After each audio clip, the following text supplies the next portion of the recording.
नमस्कार। Sandeep sir, Doon defence academy के लिए देहरादून से मैं अनिल रावत। जैसा कि आप जानते हैं 1 सितंबर 2024 को एनडीए सीडीएस सेकंड परीक्षा हुई, तो जिसमें डीडीए के सैकड़ों छात्रों ने अपना रिजल्ट दिया। तो अभी हमारे साथ हैं हर्ष तिवारी, जिनका ये चौथा अटैम्प्ट था और चारों अटैम्प्ट इन्होंने क्लियर किए, लेकिन बदकिस्मती से इनका एसएसबी क्लियर नहीं हो पाया। तो आप इनसे बात करेंगे। तो हर्ष तिवारी, थोड़ा अपने बारे में बताओ पहले तो।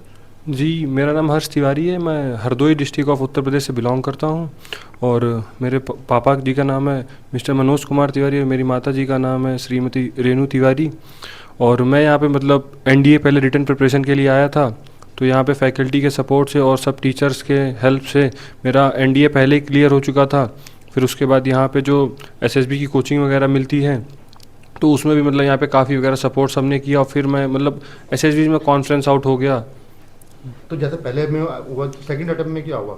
जी, उसमें भी कॉन्फ्रेंस आउट हो गया था मैं एसएसबी में। और थर्ड अटेम्प्ट में?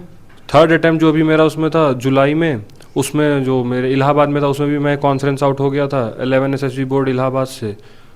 तो अभी जैसे आपके पास 3 एसएसबी का भी एक्सपीरियंस है, अच्छा एक्सपीरियंस है, तो अभी कैसा लग रहा है कि अब ये चौथी एसएसबी में कैसा रहने वाला आपका? जी, कॉन्फिडेंस तो अब अच्छा खासा हो गया, क्योंकि यहाँ पे जो हमारे एसएसबी के सर हैं साइकोलॉजिस्ट, जैसे कर्नल सुधीर वर्मा सर और जीटीओ सर हमारे रवि पटेल सर हैं, तो इन लोगों ने मतलब और पॉलिशिंग करी है, तो उससे जो है बाकी की चीज़ें तो कॉन्फिडेंस तो काफ़ी अच्छा आ ही गया है। तो उसमें ये लगता है कि जो स्क्रीन इन और जो मेन एसएसबी का रहता है कि पहला स्क्रीन इन होना कंपलसरी रहता है, तो उसके लिए हमारे साइकोलॉजिस्ट सर हैं, तो उन्होंने काफ़ी अच्छा पीपीटीटी का डिस्कशन वगैरह हो गया। और हमारी ओआईआर की प्रैक्टिस भी सर पंकज सर कराते हैं हम लोग की, तो उन लोगों ने काफ़ी अच्छा उसमें सबको हेल्प करी है। बाकी के भी मतलब जो साइक के टेस्ट होते हैं टैट वैट वगैरह, उसमें भी सर ने हमारे काफ़ी हेल्प मतलब पॉलिशिंग वगैरह सब में करी है। और जीटीओ सर तो मतलब सबने अच्छी खासी हेल्प करी हो। ये मतलब ऐसा नहीं है कि सिर्फ on the field, of the field में मतलब अगर कोई कन्फ्यूजन वगैरह रहती है तो सर लोग हर टाइम अवेलेबल रहते हैं उस टाइम हेल्प करने के लिए। अच्छा, आपके पास 4 एनडीए रिटर्न का एक्सपीरियंस है और 3 एसएसबी का एक्सपीरियंस है, तो मैं उन बच्चों के लिए मैसेज जानना चाहता हूं कि जो बच्चे मॉक टेस्ट और वीकली टेस्ट नहीं देते, तो उसको उनका कितना नुकसान होता है और वो कितने ज़रूरी हैं, उसके बारे में थोड़ा सा उनको।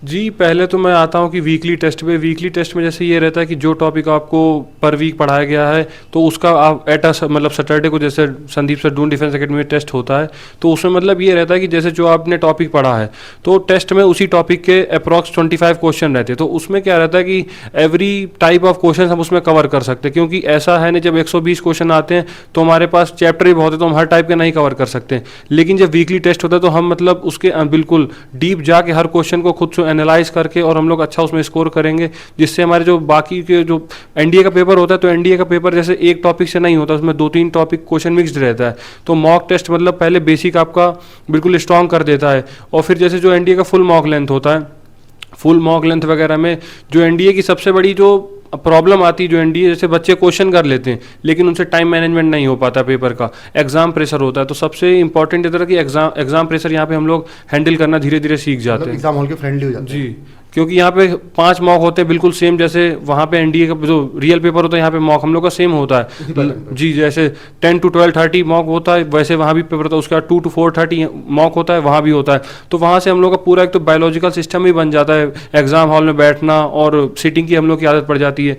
उसके बाद ये हो जाता है कि जैसे एक मॉक देने से हम लोगों को एक्सपीरियंस ये हो जाता है कि हम लोग को कौन से क्वेश्चन पहले अटेम्प्ट करने हैं, जिसके बाद हम लोग एक सेफ जोन में पहुंच जाए, उसके बाद के जो क्वेश्चन है वो हम लोग अटेम्प्ट करें।